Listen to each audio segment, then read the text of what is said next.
Hi everybody. Today we are talking about visual arts. Visual arts.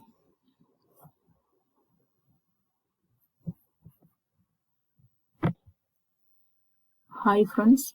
Today we are going to talking about visual arts. Visual arts includes architecture, sculpture, painting and photography.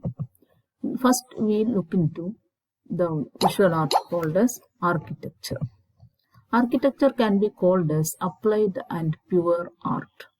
It is called as applied because it is based on the technological science. That is, an applied art always uses the knowledge of another kind of discipline, and it is also used to utility purposes.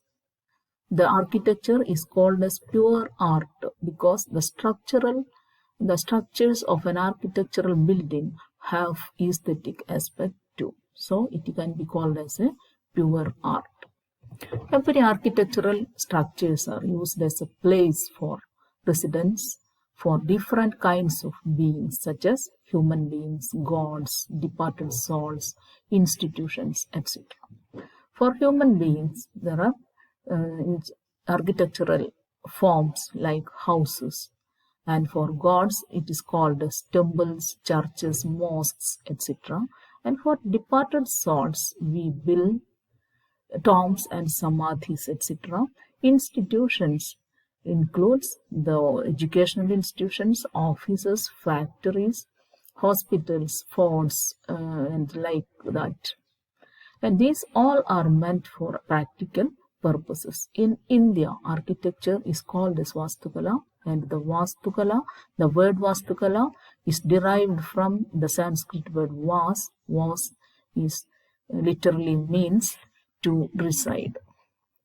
When we take the residential houses are intended to fulfill all sorts of human requirements. There are many kinds of rooms such as living room, dining, for cooking, for eating, for praying, for meeting, etc. Living room is always used for the meeting of family members as well as the outsiders also. And also there are other kinds of rooms, and houses always serve the social, biological and spiritual purposes of a human being. When we take temples are proposed to do different functions and different structures. There is a chamber for the deity and the open space and congregation halls for devotees. High scoring tops can be seen in all temples at the top of the temples, which are called as shikharas, gopuras, etc. Same is the case of churches and mosques, but there is a difference. That is, there is no special chamber for the god or deity. And the institutions which are different activities institutions have different activities in different kinds of buildings. There can be seen in all kinds of institutions, there can be seen a large number of persons.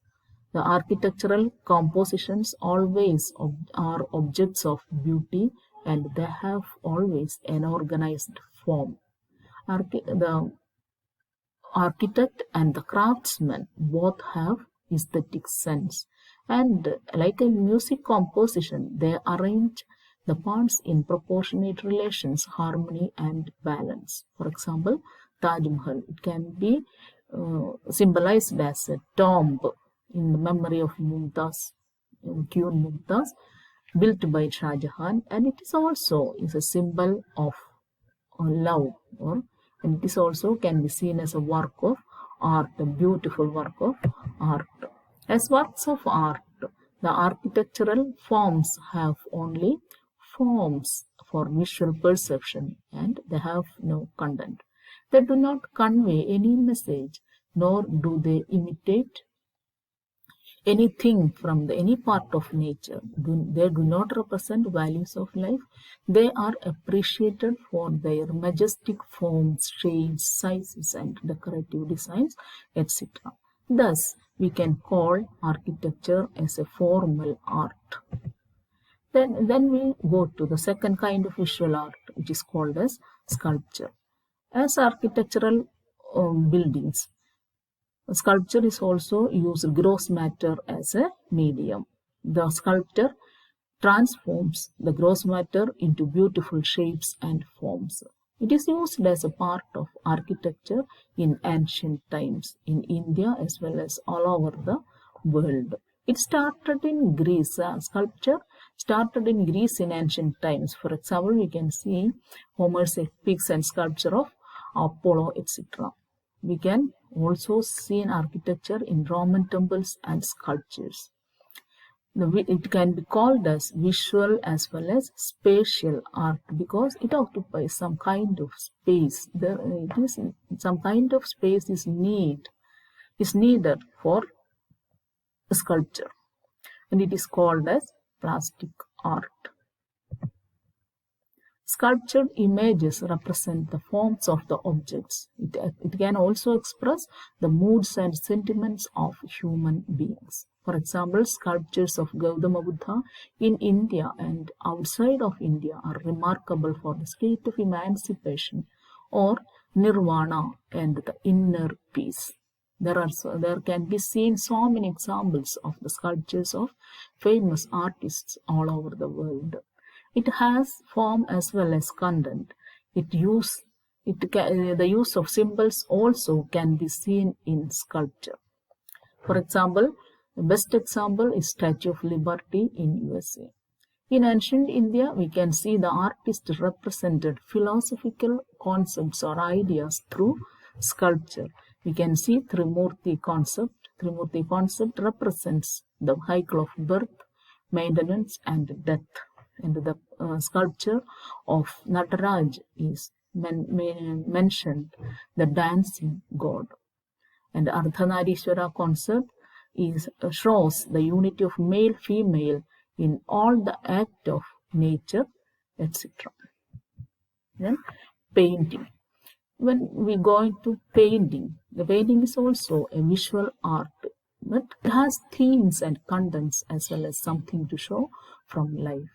Its medium is not gross matter as sculpture or sculpture and architecture, but it is flat canvas, paints and brushes.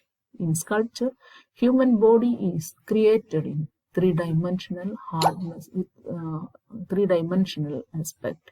It can also touch. We can touch the sculpture. But in painting, we cannot create an illusion of three-dimensional aspect, and also we cannot touch the object directly. We can touch only the colors of the paints. It has a close resemblance to reality, and it is also colorful. Not like sculpture, it is colorful. The sculptures are colorless, static postures at a time. Paints can achieve miraculous effects of the aspects of nature and as well as the life of human beings. We can narrate a tale through a simple single painting. And a variety of actions like the skill and imagination of the painter can be also seen in painting. There are so many examples of painting. Landscapes are the most favorite themes for painting. It can be called as language of colors. It speaks of the moods of the nature, the blooming of flowers, the rise and falls of the waves of the sea, the falls of the waterfalls, etc. can be shown through the painting. In India, we have Ajanta cave paintings. The Ajanta cave painting narrate the Jataka tales in detail. There can be seen Mughal paintings, Rajput paintings, different ragas of Indian music, etc. It speaks in the language of outlines and colors, light and shades, etc. The painting is dynamic. It can represent life and nature in a very powerful manner. I thought you understand what I have told, and we will thank you for listening.